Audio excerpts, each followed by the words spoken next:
The global beauty industry has reached 440 billion in retail spending, growing roughly at 7% annually, significantly outpacing the broader consumer retail.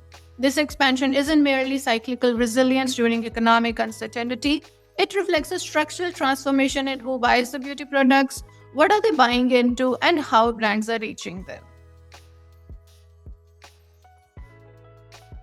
Hello everyone, welcome back to our channel and welcome back to this video. In this video, we are going to be talking about the new economics of beauty. Let's start with the expanding consumer base. Now, the traditional beauty consumer, that is women in their 30s and beyond, now represents just one segment of a much broader market. Two demographic shifts are reshaping the demand. Male consumers have moved well beyond the basic grooming. Products designed for subtle enhancement, including tinted moisturizers and concealers, are gaining traction. Retailers are adapting their in-store experience accordingly, and Korean beauty influencers have played a notable role in normalizing these categories for men. And at the other end of the spectrum are the Generation Alpha, which are entering the market far earlier than the previous cohorts. Where baby boomers typically began using beauty products around the age of 18, today's youngest consumers are engaging with categories at around the age of 8, driven largely by social media discovery. Next, let's talk about the shift from glamour to clinical.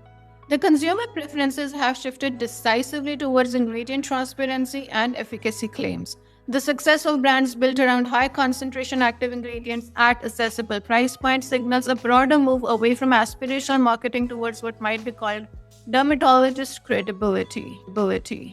This extends beyond the typical products. Ingestible supplements marketed for skin health and at-home devices like LED masks represent adjacent growth categories. What this shows is that the overall positioning has shifted from indulgence to investment in long-term skin health.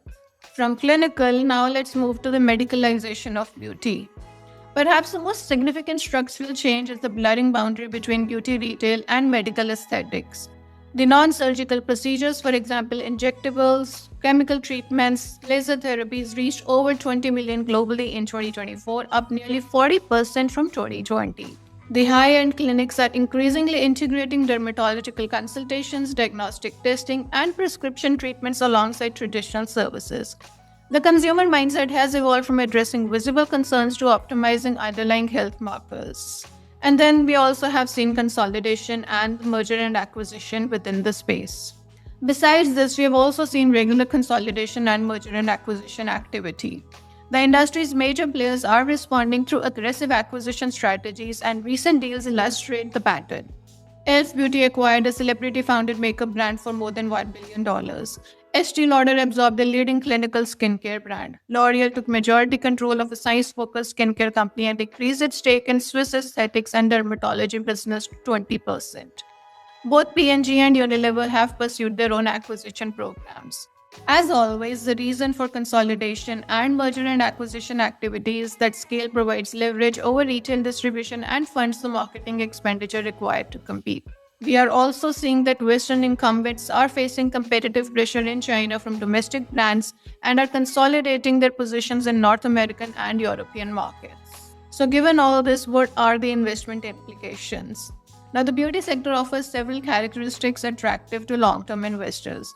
Recurring purchase patterns with relatively low price sensitivity, expansion into higher margin medical aesthetics, digital-first brand building that favors both nimble entrants and acquirers with distribution advantages.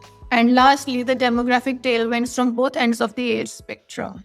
The bottom line out here being that the risk lies in whether the current growth drivers, that is social media influence, the clinical credibility trend, and the normalization of aesthetic procedures represents durable shifts or cyclical phenomena subject to cultural reversal. Now that's all that we have for you in this video. Hope you've enjoyed this video. Stay tuned in for the next one in Business of Luxury series.